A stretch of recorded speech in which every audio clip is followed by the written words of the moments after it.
بسم الله الرحمن الرحيم الحمد لله رب العالمين والصلاة والسلام على أشرف الأنبياء والمرسلين وآله الطيبين الطاهرين. أعوذ بالله من الشيطان الرجيم.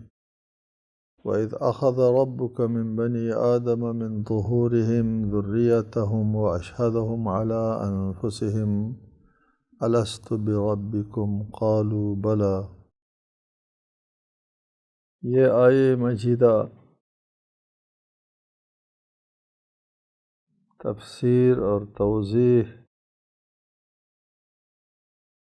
کے اعتبار سے مشکل آیات میں سے ہے،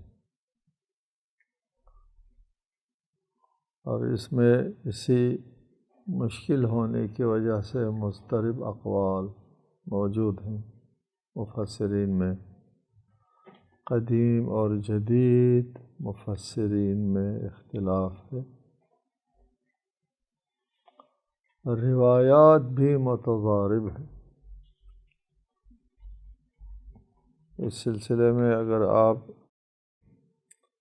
الدر المنصور کا مطالعہ کریں گے یا البرہان شیعہ تفسیر جو روایتی تفسیر ہے، یا تفسیر نور الثقلین،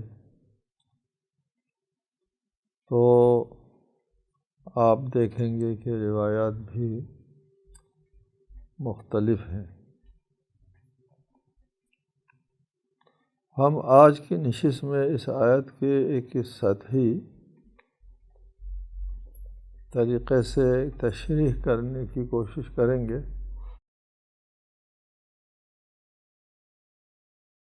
ارشاد یہ ہوتا ہے وَإِذْ، وہ وقت بھی یاد کرو، أَخَذَ رَبُّكَ، جب آپ کے رب نے، آپ کے مالک نے اخذ کیا، من بنی آدم، اولاد آدم سے اخذ کیا،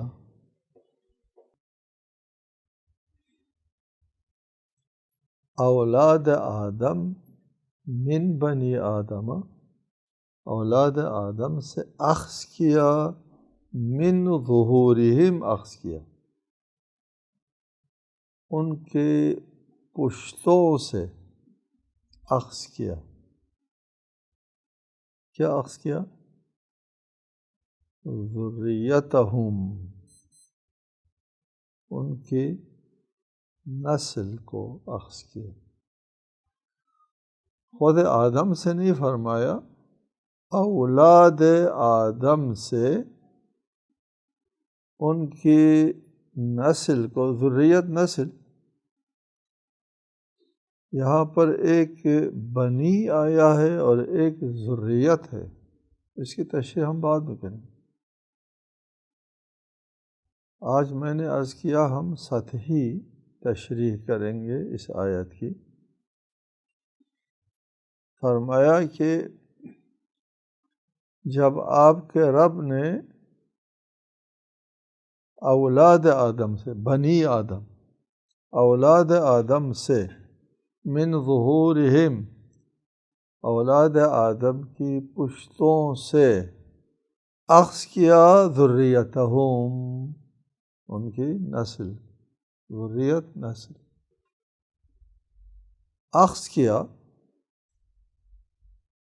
اخذ کرنا، کسی انسان میں سے ایک حصہ وہاں سے اٹھا لینا، پھر وہ حصہ جو ہے وہ اسی جو ماخوذ کا حصہ ہوتا ہے، جو اخذ کیا گیا ہے، جس سے اخذ کیا گیا ہے، اسی کا حصہ ہوتا ہے۔ اسی طرح اولاد کو بنی آدم سے نکالا، اخذ کیا، نکالا بھی کہہ سکتے ہیں آپ، وَأَشْهَدَهُمْ، اور پھر گواہ بنایا، اشہد، گواہ بنایا انہی اولاد کو، علی انفسہم اپنے اوپر خود کو گواہ بنایا۔ کس بات پر گواہ بنایا؟ اللہ کی ربوبیت پر گواہ بنایا۔ اور سوال ہوا الست بربکم، کیا میں تمہارا رب نہیں ہوں؟ قالوا، ذریت بنی آدم نے کہا ہاں آپ ہمارا رب ہے۔ یہاں پر ایک تصور یہ ہے، روایات کے حوالے سے بھی ایک تصور یہ ہے کہ یہ واقعہ کیسے ہوا ہوگا، یہ کس واقعے کی طرف اشارہ ہے کہ اللہ تعالیٰ نے اولاد آدم کو، آدم کی نسل کو اولاد آدم سے جب نکالا تھا، ان کے پشتوں سے جب اس نسل کو، اس نوع بشر کو زمین کے اوپر اس بشر کو چلایا، خلق کیا، تو اس وقت یہ کیا ہوا ہوگا، اس کی صورت کیا ہے؟ ایک صورت یہ بتائی جاتی ہے کہ اللہ تعالیٰ نے حضرت آدم کے پشت سے جب آگے نسلوں کو چلایا تو اس وقت بہت سے ذرات، جتنے ذرات دنیا میں انسان آنے والے تھے، ان تمام انسانوں کے ذرات پیدا کیے۔ وہ ذرات پیدا کرنے کے بعد ان ذرات کو بٹھایا سامنے اور ان سب سے کہا، اخذ من ظہورہم، ان کے پشتوں سے نسلوں کو نکالا، اخذ کیا، اور پھر وہ ذرات کو، ہر شخص کے ایک وجود دنیاوی ہے اور ایک وجود ذری کہتے ہیں، عالم ذر کہتے ہیں نا اس کو۔ عالم ذر میں ایک وجود تھا جو ایک ذرے کی شکل میں، وہ ذرہ عاقل تھا، مکلف تھا، سمجھدار تھا، اس کو سمجھایا کہ میں تمہارا رب ہوں، تو ان سب نے اقرار کیا، قبول کیا۔ عالم ذر میں قالوا بلا، اقرار کیا، بلا شہدنا، چونکہ اشہدہم ان کو گواہ بنایا تھا، تو ان لوگوں نے کہا ہاں شہدنا، ہم گواہی دیتے ہیں کہ آپ ہی ہمارا رب ہے۔ یہ ایک روایات کی روشنی میں یہ ایک تصور ہے،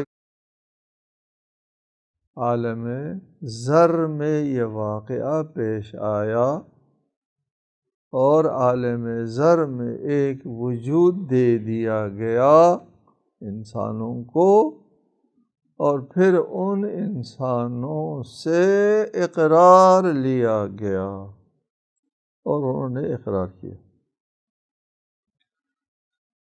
دوسرا تصور یہ ہے کہ اس قسم کا کوئی عالم ذر وجود میں نہیں آیا، اللہ تعالیٰ نے ہر انسان کا ایک ذرہ جو ہے پہلے خلق نہیں فرمایا، بلکہ اولاد آدم کو جب زمین میں اللہ تعالیٰ پھیلا رہا تھا، اس وقت اس کی فطرت کو یہ بات سمجھا دی، اس کی فطرت میں یہ بات ودیعت فرمائی، اور پھر اس فطرت کو اس قابل بنایا کہ اگر اس سے پوچھا جائے تو وہ یہ کہے، قالو بلا کہے، شہیدنا گواہی دینے کے قابل بنایا۔ یہ فطری بات ہے، فطرتاً اللہ تعالیٰ نے انسانوں کو اس طرح خلق کیا ہے کہ وہ اللہ کی ربوبیت کی معرفت حاصل کرے اور اگر ان سے اس گواہی کے بارے میں پوچھا جائے تو جواب دینے کے قابل ہو جائے۔ یہ دوسرا موقف ہے۔ دو موقف سامنے آ گئے، ایک موقف عالم ذر کا ہے کہ ذرات پیدا ہو گئے تھے ہر انسان کے، اور دوسرا موقف ہے عالم ذر کوئی نہیں ہے، بلکہ یہ فطرت کی طرف اشارہ ہے کہ اللہ تعالیٰ نے فطرت میں یہ بات ودیعت فرمائی تھی کہ میں رب ہوں، اور اس کو گواہ بنا دیا اور اس قابل بنا دیا کہ وہ اس گواہی کے جواب میں قالوا بلا شہدنا کہیں، اس قابل بنا دیا اس انسان کو۔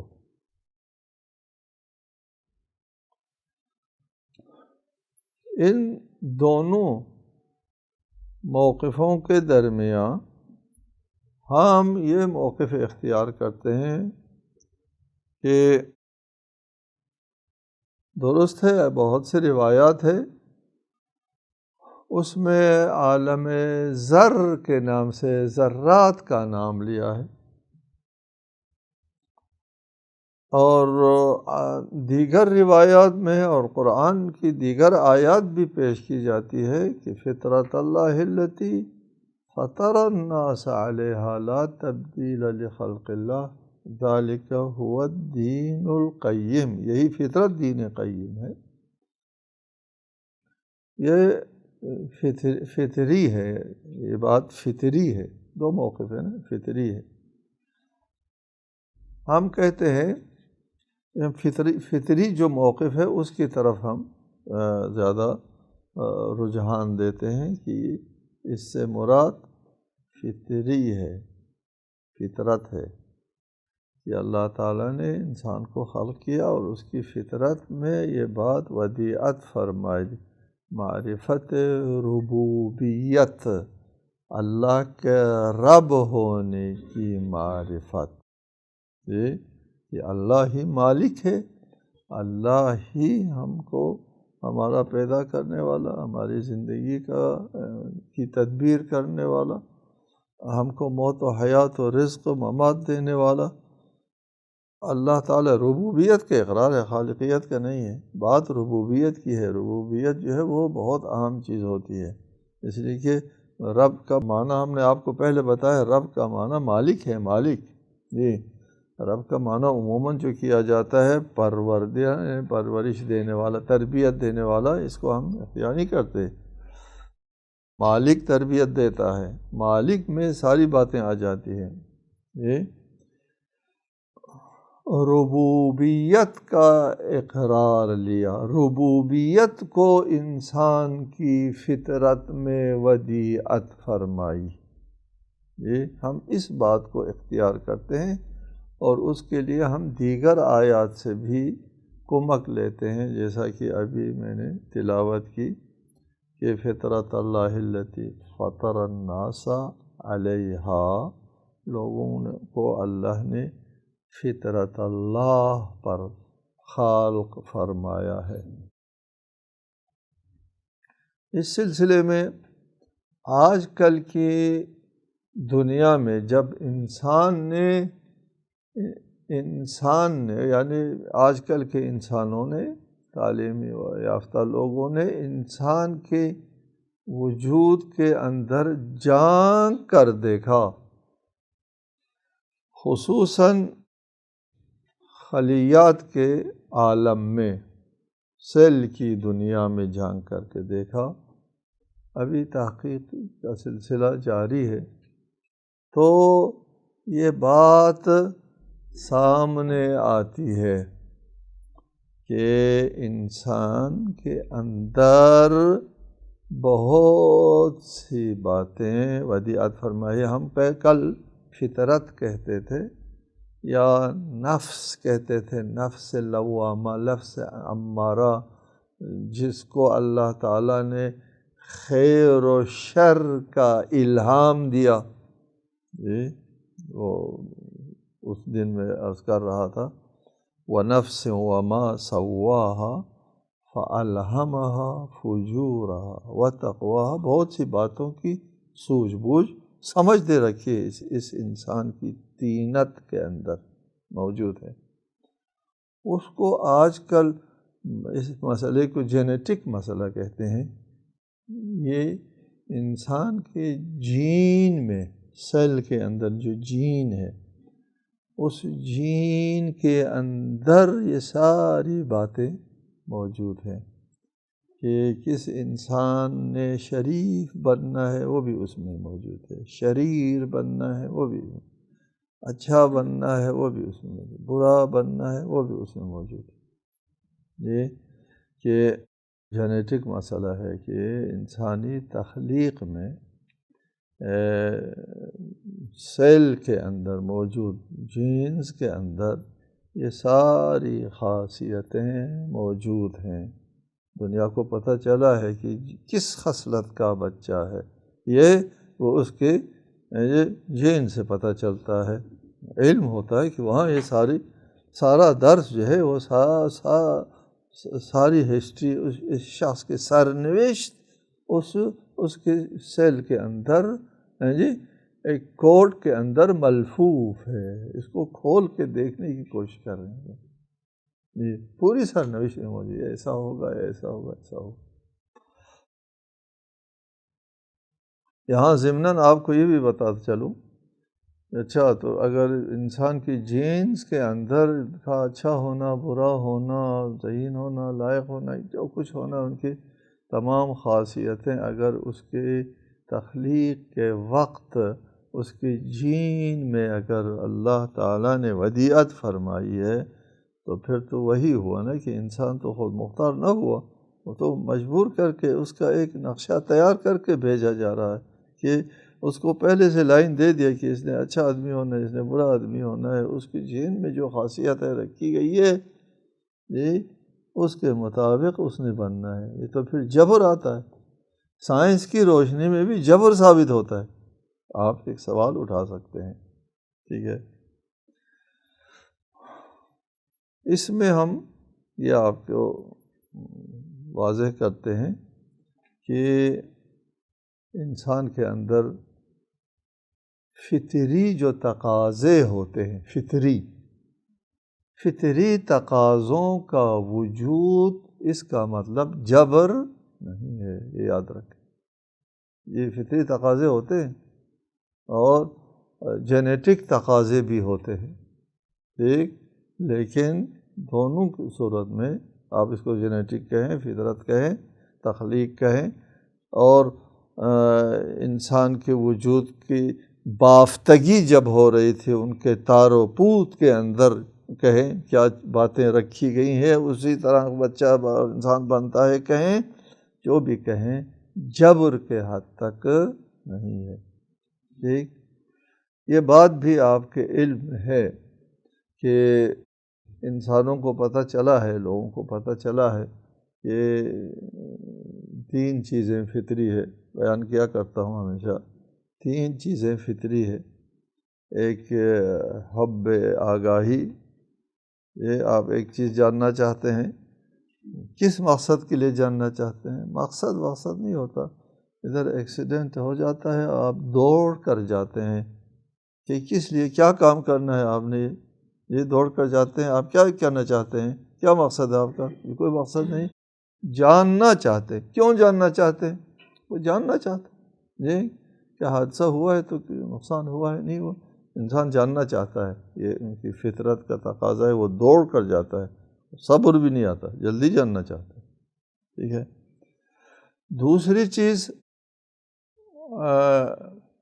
حب احسان ہے، کسی کے اوپر احسان کرنے کو انسان پسند کرتا ہے. کوئی آدمی گر رہا ہوتا ہے، لپک کر کے اس کا ہاتھ پکڑتا ہے انسان. یہ کسی کو فریاد کو پہنچنے کے لیے انسان دوڑ کر کے جاتا ہے، اس کو پکڑتا ہے. کوئی حادثہ ہوا، کیا ہوا ہے، اس لیے بھی دوڑ کر جاتے ہیں اس کو بچایا جائے.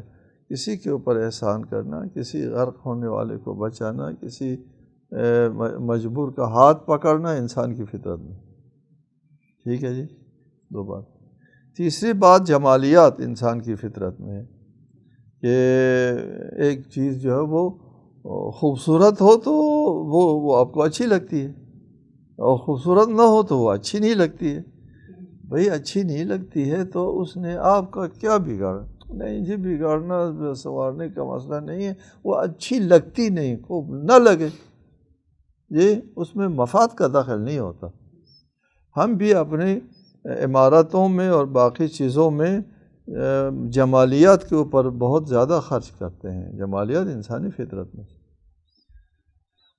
آخر میں اس انسان کو پتہ چلا کہ ان تین چیزوں کے ساتھ معرفت رب بھی انسان کی فطرت میں موجود ہے، کہ وہ رب اپنے وجود کو کسی چیز کا مملوک سمجھتا ہے اور اس کے آگے جھکنا چاہتا ہے اور اس سے اپنا مفاد حاصل کرنا چاہتا ہے اپنے مافوق الفطرت وجود سے. یہ بھی اس میں ہے.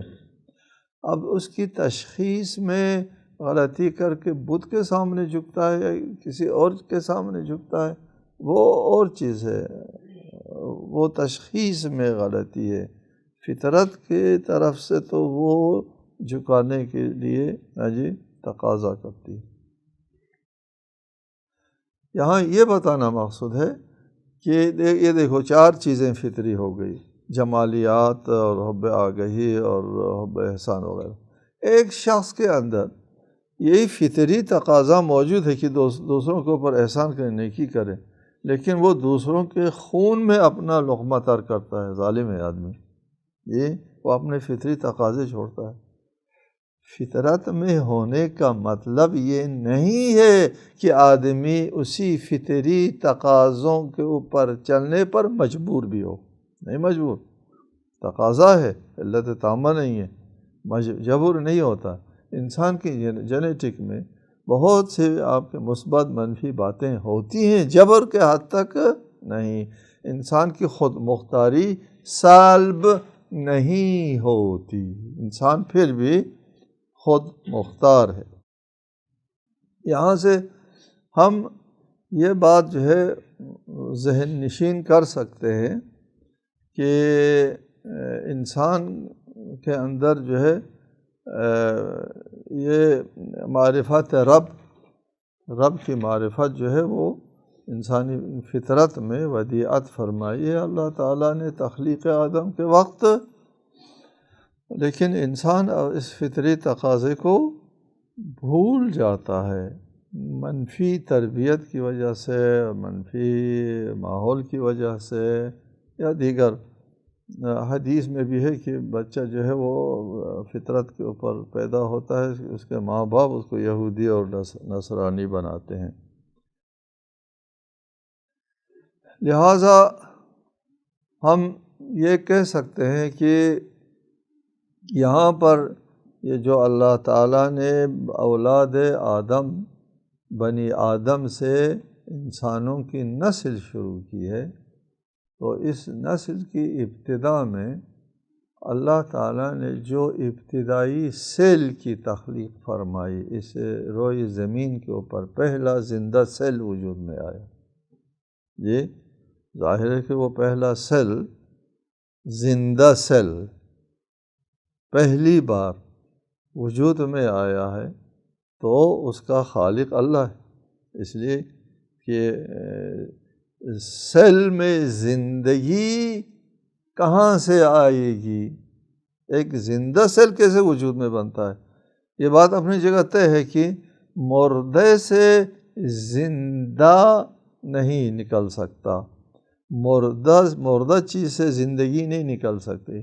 الحیات من الحیات، زندگی سے نکلتی ہے، مردہ زمین سے زندگی نہیں نکلتی.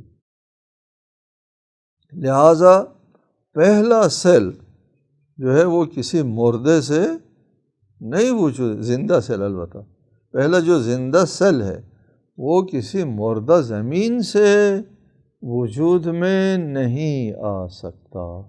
پہلا سیل کو، زندہ سیل کو اس زمین کے اوپر اللہ تعالیٰ نے خلق کیا. جب اللہ تعالیٰ پہلے سیل کو خلق فرما رہا تھا، اس وقت اس سیل کو پڑھایا ہو، سیل کو اللہ تعالیٰ نے پڑھایا. یہ بات قرین قیاس یقین کے حد تک کہ اللہ تعالیٰ نے اس پہلے سیل کو پڑھایا، یہ درس ربوبیت پڑھا کے بھیجا، اس قابل بنا کر کے بھیجا کہ اس سے باز پرسی ہو سکے۔ یہ الست بربکم، باز پرسی، اس حد تک اس کو پڑھایا کہ باز پرسی ہو سکے۔ جی اس کو پڑھایا اور پھر وہ سیل جو ہے وہ منتقل ہو جاتا ہے من ظہورہم، یہ پشت اولاد آدم سے منتقل ہو جاتا ہے ذریت کی طرف، ان کے نسلوں کی طرف، جس کو وراثت کہتے ہیں آج کل۔ یہ کہ بچے جو ہے ماں باپ کی خصلتیں جو ہے وہ لے کر کے آتی ہیں۔ پہلے سیل کو جو درس پڑھایا ہے، سب سے پہلا جو سیل ہے، ٹھیک، وہ درس جو ہے اس سے پھیلنے والے تمام دنیا بھر میں پھیلنے والے اربوں کھربوں سیلوں میں وہ درس منتقل ہو جاتا ہے۔ جی چلیے، ایسا ہو سکتا ہے یار، ایسا بہت ہوتا ہے، روز ہم دیکھتے ہیں کہ ایک بچہ وجود میں آتا ہے، ماں باپ دونوں مل کر کے ایک سیل تشکیل دیتا ہے، ٹھیک ہے جی۔ مستقل سیل کے لیے کتنا چاہیے؟ ایک سیل کے اندر کروموزوم کتنے ہوتے ہیں؟ 46 ہوتے ہیں یہ، لیکن یہ 46 جو ہے وہ ان میں سے آدھا جو ہے یعنی 23 کروموزوم ماں کی طرف سے اور 23 کروموزوم باپ کی طرف سے، پہلے آپ کو بتایا، یہ دونوں جفت ہو کر کے ایک مستقل سیل وجود میں آتا ہے، ایک سیل، ٹھیک ہے۔ اس ایک سیل کو پڑھایا ہے کہ تم نے آگے جو بچہ بننا ہے وہ پھر وہ ہوتا ہے تقسیم ہوتا ہے، 2 4 8 16 32 تقسیم ہوتا چلا جاتا ہے، اور پھر اربوں سیل بنتے ہیں۔ پہلے سیل کو پڑھایا تھا کہ تم نے اس بچے کو ماموں کی شکل کا بنانا ہے، ٹھیک ہے، پہلے سیل کو بتایا وراثتاً۔ اس ایک سیل کو جو درس دیا تھا، وہ درس ماں باپ سے منتقل ہوا ہے وراثتاً۔ اس ایک سیل سے جو دوسرے جو سیل بنے وہ سب کی طرف منتقل ہو گئے۔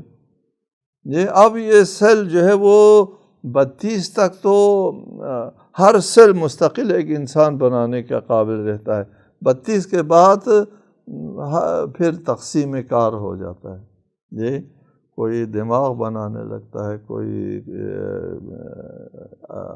ہڈی بنانے لگتا ہے، اور کوئی اور چیز بناتا ہے۔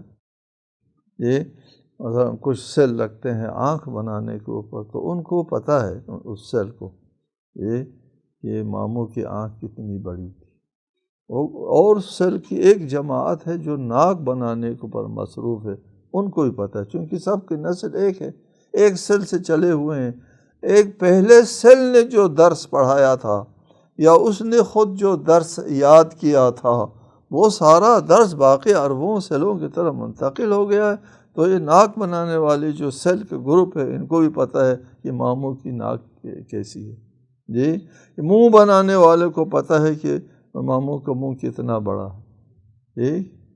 اسی طرح وہ سیل جو ہے وہ شعور رکھتا ہے، آگاہی رکھتے ہیں، سمجھدار ہے، یہ سوجھ بوجھ، یہ سمجھ، اس میں ودیعت فرمائی ہے اللہ تعالیٰ نے اس سیل میں۔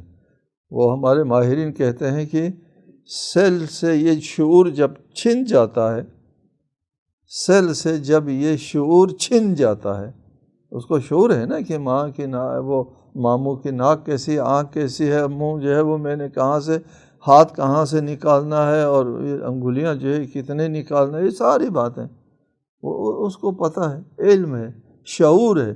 شعور جب چھن جاتا ہے تو اس کا نام ہے کینسر۔ جی سیل بے شعور ہو جاتا ہے، سیل دیوانہ ہو جاتا ہے، اس سے شعور چھن جاتا ہے، تو یہ اس کو کینسر کہتے ہیں۔